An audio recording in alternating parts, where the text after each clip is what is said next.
Class 3 آج ہم اپنا اردو کا ایک اور سبق پڑھیں گے، ایک سچا رہنما۔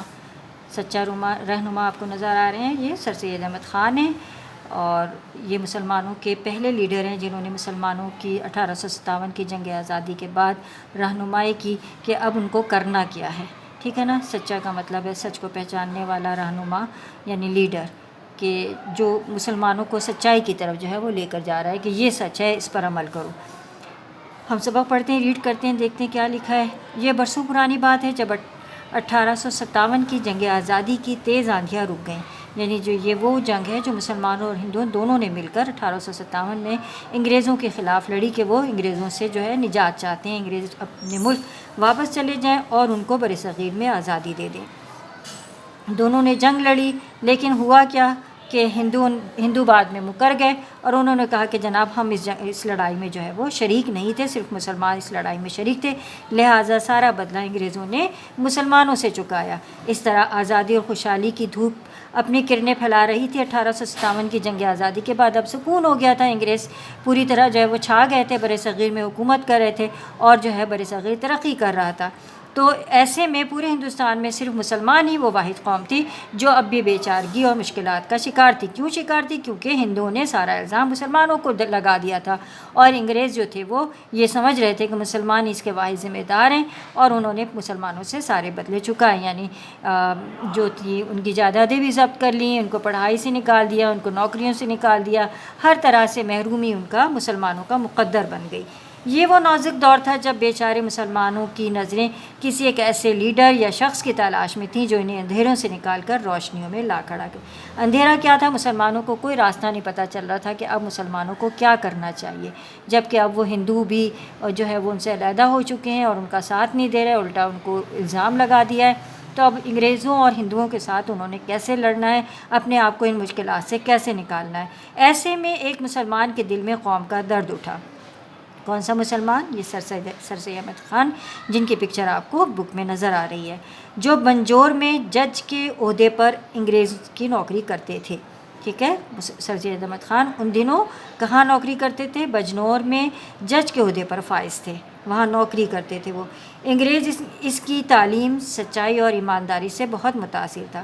جج تھے وہ ایک کورٹ میں، عدالت میں، اور وہاں پر آپ سر سید احمد خان کی سچائی جو تھی وہ بہت جانی پہچانی جاتی تھی، اور مشہور تھے کہ وہ ایماندار جج ہیں۔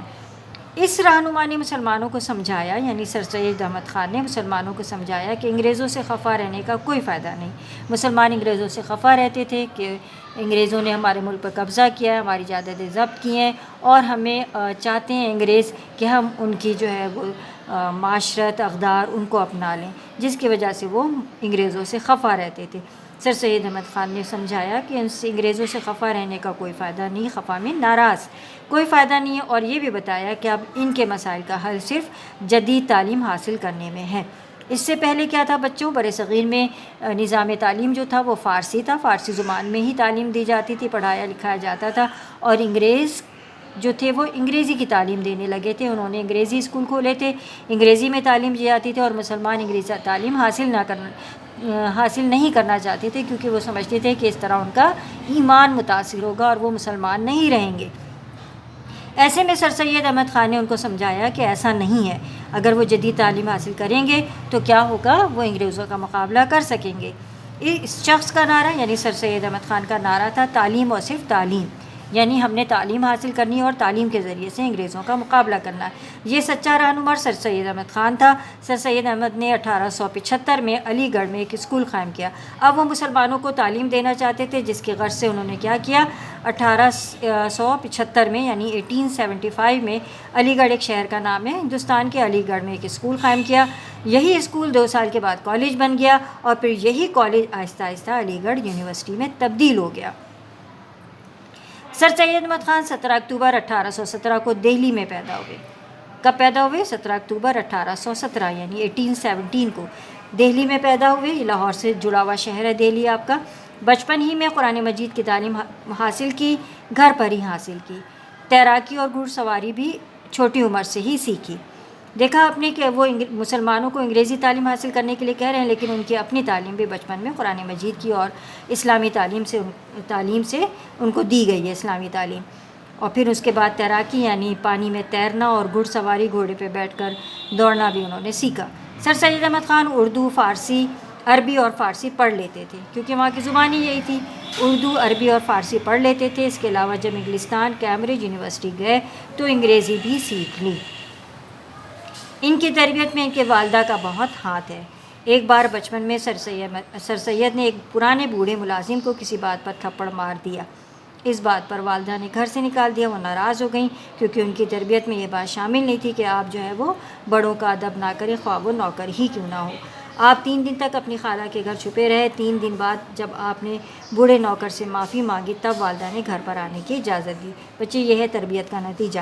یہ بظاہر ایک چھوٹا سا واقعہ ہے مگر انسان کے احترام کا یہ سبق سر سید احمد خان آخری وقت تک نہ بھولے، اور یہی انسانیت کے احترام کا سبق تھا جو ان کو ایک ایسا لیڈر بنا گیا جس نے اتنی مسلمان قوم کی رہنمائی کی، ان کے بارے میں سوچا اور ان کے مسائل کا حل نکلا۔ انسانیت کے اسی احترام کو لے کر انہوں نے مسلمانوں کو جدید تعلیم سے آراستہ کیا۔ جدید تعلیم یعنی انگریزی تعلیم سے، کہ وہ سائنس کی تعلیم حاصل کریں، جدید ٹیکنالوجی کی تعلیم حاصل کر کے انگریزوں کا مقابلہ کریں۔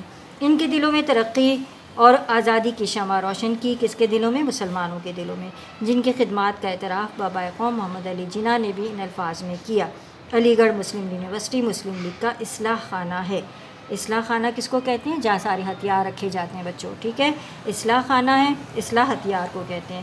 27 مارچ 1898 کو اس سچے رہنما کا انتقال ہوا۔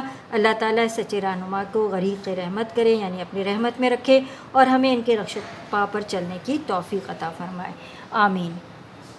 بچوں، یہ پورا سبق ہے سر سید احمد خان کے بارے میں، جو مسلمانوں کے پہلے لیڈر ہیں، جنہوں نے مسلمانوں کے بارے میں سوچا کہ مسلمانوں کو اس پستی اور زوال سے کیسے نکالا جا سکتا ہے۔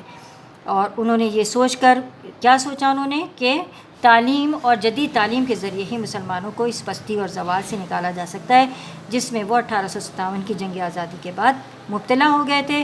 اور جیسے ہی انہوں نے یہ سلسلہ شروع کیا، اس سلسلے کو قائم کرنے کے لیے پہلے انہوں نے 1875 میں اسکول، پھر کالج اور یونیورسٹی بنایا، اور یہی یونیورسٹی بعد میں مسلمانوں کے لیے مسلم لیگ کا اصلاح خانہ بن گیا، کہ یہیں کے طلباء نے پھر پورے ہندوستان میں، پورے بر صغیر میں پاکستان کا میسیج، پیغام جو تھا وہ گلی گلی اور قریہ قریہ اور کوچہ کوچہ پہنچایا اور بتایا کہ ایک پاکستان ملک بن رہا ہے مسلمانوں کے لیے، اور الیکشن میں آپ مسلمان نمائندوں کو ووٹ دو۔ اس طرح پتہ چلے گا کہ مسلمان کہاں کہاں اکثریت میں ہیں، جہاں جہاں مسلمان اکثریت میں ہوں گے وہاں وہاں پاکستان قائم کر دیا جائے گا۔ یہ ایک سچے رہنما نے ہمارے پاکستان کی بنیاد ڈالی، اور یہ جو دعا ان کے لیے کی گئی ہے وہ بالکل سچ ہے کہ اللہ تعالیٰ ان کو غریق رحمت کرے، اللہ تعالیٰ اپنی رحمت میں رکھے، کیونکہ انہوں نے ایک ایسے وطن کی بنیاد فراہم کر دی تھی جہاں مسلمان آزادی کے ساتھ رہ سکیں گے اور اپنے دین پر عمل پیرا ہوں گے۔ اس کے علاوہ بچوں یہ ایکسرسائز ہے، اس ایکسرسائز میں سب سے پہلے کوسچن آنسر ہیں۔ ان کوسچن آنسر کا جواب آپ کو آپ کے ورک شیٹ پہ جو آپ کے سامنے آپ کے ہاتھ میں ہے اس میں ملے گا، ٹھیک ہے۔ اس کے علاوہ یہ جملے ہیں، جملے آپ نے خود بنانے، کلاس 3 میں ہیں۔ آندھی، متاثر، تربیت، احترام، قوم، اس کے اچھے اچھے جملے بنائیے گا، ٹھیک ہے۔ آندھی، جو تیز آندھی ہوا چلتی ہے اس کو آندھی کہتے ہیں۔ متاثر کا مطلب ہوتا ہے اثر لینا، تربیت ہوتی ہے ٹریننگ، احترام عزت، قوم ملت، جیسے ہم پاکستانی قوم ہیں، استاد قوم کا معمار ہوتا ہے، اس طرح کے جملے آپ بنا سکتے ہیں بچوں۔ اس کے علاوہ یہ سرگرمی درج ذیل الفاظ کے معنی لکھیں۔ جنگ آزادی، آزادی کی لڑائی، نازک دور، مشکل حالات، متاثر ہونا، اثر قبول کرنا، رہنما، راستہ دکھانے والا لیڈر، جدید جو ہے وہ نئی یا موجودہ، اعتراف مان لینا، تسلیم کر لینا، تربیت، پرورش، بیچارگی، بے بسی، مجبوری، غریق رحمت، اللہ تعالیٰ ان کی رحمت فرمائے اور اپنی رحمت کے سائے میں رکھے۔ یہ ہے خوش خط لکھیں۔ خوش خط لکھنا بچوں بہت اچھا، نیٹ، صاف ستھرا لکھنے کو کہتے ہیں۔ اب یہاں پر اگر آپ دیکھیں خوش خط لکھیں تو اس لفظ اور اس لفظ میں آپ کو فرق نظر آ رہا ہے نا، یہ موٹے لکھے ہوئے ہیں، تو یہ خوش خط لفظ آپ کو کٹے ہوئے پین یا کٹے ہوئے مارکر سے لکھنے ہیں، بالکل لائن پہ سیدھا لکھنا ہے، بڑا لکھنا ہے، اور لفظوں کے درمیان دیکھیں ڈسٹنس ہے، فاصلہ ہے، یہ آپ نے برقرار رکھ کے بالکل اسی طرح یہ خوش خط لکھنا ہے، اس کو کہتے ہیں خوش خط لکھنا، ٹھیک ہے۔ اور ہمیشہ آپ خوش خط لکھنے کی کوشش کیا کریں اپنی کاپی میں، تاکہ آپ کا کام نیٹ کلین ہو اور آپ کو گڈ اور اسٹار ملتا رہے۔ یہ ہے سرگرمی، خالی جگہ پر کریں۔ یہ آپ نے سبق پڑھ لیا ہے، یا آپ سرگرمی جو ہے آپ وہاں سے سبق پڑھ کر سبق آپ نے کئی بار ریڈ کرنا ہے بچوں. جب اگر آپ سبق یاد کرنا چاہتے ہیں تو آپ کو اس کی بار بار ریڈنگ کرنا پڑے گی. ریڈنگ کرنے سے سبق یاد ہو جاتا ہے، اور اس کے بعد سبق کی جتنی ایکسرسائز ہوتی ہے، مشق ہوتی ہے، وہ بآسانی سالو ہو جاتی ہے. تو یہ آپ کا بآسانی سالو ہو جائے گا. آپ کو پتہ چل جائے گا سر سید احمد خان ڈیش میں جج کے عہدے پر نوکری کرتے تھے، بجنور میں کرتے تھے. ٹھیک ہے نا. اسی طرح یہ آپ کی سرگرمی ہے درست جواب پر ٹک کا نشان. یہ بھی دو عدد ہیں. سر سید احمد خان کہاں پیدا ہوئے؟ دہلی میں، بجنور میں، لاہور میں. تو بجنور میں پیدا ہوئے. درج ذیل الفاظ کے متضاد لکھیں. آزادی، غلامی، خفا، خوش، سحر جو ہے وہ شب متضاد لکھنا ہے. سحر صبح کو کہتے ہیں، شب رات کو کہتے ہیں. تاریک، روشن، جدید، قدیم، شمع، پروانہ، مشکل، آسان، تیز، سست، رفتہ رفتہ، تیز تیز. اس کے علاوہ بھی بچوں آپ کی ورک شیٹ پر تھوڑا بہت کام ضرور دیا ہوگا ایکسٹرا، وہ آپ نے کرنا ہے اپنی کاپی پر، کیونکہ وہ اس لیے دیا گیا تاکہ آپ کی مصروفیت میں اضافہ ہو. کیونکہ آج کل آپ 24 گھنٹے اپنے گھر میں ہیں، آپ زیادہ سے زیادہ پڑھیں، اسکول سے دور ہیں، زیادہ پڑھیں گے تو آپ کے نالج میں بھی اضافہ ہوگا اور آپ کا سبق یاد ہوگا. اور بآسانی جب آپ اسکول کھلے گا تو آپ اپنی کلاس میں سب کے مطابق جو ہے وہ اپنے آپ کو رکھ سکیں گے اور پڑھ سکیں گے اور اپنے کتابوں کو رن کر سکیں گے. ٹھیک ہے، اوکے. اب ہونا یہ ہے کہ بچوں میں نے آپ کو سبق پڑھایا، میرے ساتھ ہی آپ جو بچے پڑھیں گے اس سبق کو پورا پڑھیں گے، دیکھیں، ان سب کے لیے میری طرف سے کیا ہے، بہت بہت شاباش ہے.